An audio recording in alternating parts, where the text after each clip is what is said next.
और ये AC mechanic है और उस एसी फ्रिज बनाने के बहाने ये रेकी कर लेता था कॉलोनी में कहाँ पर लॉक है और उन घरों को टारगेट करता था। ये अपने साथ 2 कपड़े लेके जाता था, चोरी करने जब घर में घुसता था और चोरी करके सामान लेकर फिर दूसरे कपड़े बदल के बाहर निकलता था। इसी प्रकार से लोगों को भ्रम ना हो कि ये चोर है कि क्या है, तो अपने कान में ये फ़ोन लगा लेता था बिना किसी कॉल किए। तो इस तरीके से पुलिस के लिए काफ़ी चैलेंज था। अंतर्गत मंगला एरिया में लगातार पिछले 6-7 महीने में 8-10 चोरियां हुई थी और अभी 10-15 दिन पहले ही नर्मदा नगर में चोरी हुई, जिसमें मैं भी गया था स्पॉट पे।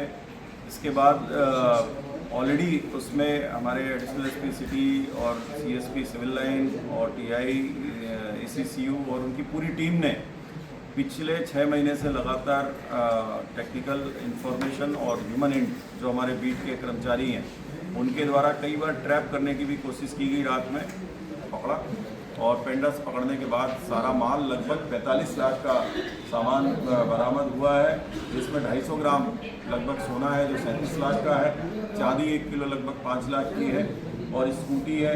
इसके अलावा हमने ये भी किया है कि इसने जो इस समय अंतराल में जो सामान खरीदा है, जब से ये चोरी चालू किया है, वो सारे सामान भी जब्त किए हैं क्योंकि उन्हीं पैसे से इसने ये सामान खरीदा है।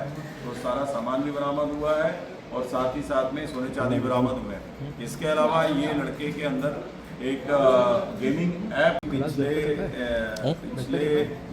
चोरियों में ये ट्रेंड हम लोग को समझ में आया है कि जो चोर हैं और नकबजन ऐसे अपराधी जो हैं वो चोरी के माल को ज्वेलरी शॉप में न बेचकर वो सीधा ऐसी फाइनेंस कंपनियों के पास में गिरवी रख रहे हैं, चाहे वो मुथूट फाइनेंस हो चाहे अन्य फाइनेंस कंपनियां हो। अभी हमने मुथूट फाइनेंस के जीएम को पकड़ा है, उसको एक केस में अरेस्ट किया है जिसमें कि जीएम के द्वारा मुथूट फाइनेंस के जीएम ने उस चोरी के माल को मार्केट में सेल आउट कर दिया और उसका पैसे से गिरवी के पैसे को राइट अप किया। तो हमने उसको भी उनके खिलाफ भी कार्रवाई की है। हमने उनके हेडक्वार्टर को भी लिखा है कि आप इसमें क्लियर करिए क्यों ऐसा हुआ है और क्या स्थानीय स्तर पर ऐसा हो रहा है कि आपके नियम में ऐसा है कि बिना पूछे हम कोई भी चोरी का भी माल ले सकते हैं, किसी का भी माल ले सकते हैं। कागजात नहीं लेते क्या सर? वो कोई कागजात नहीं लेते।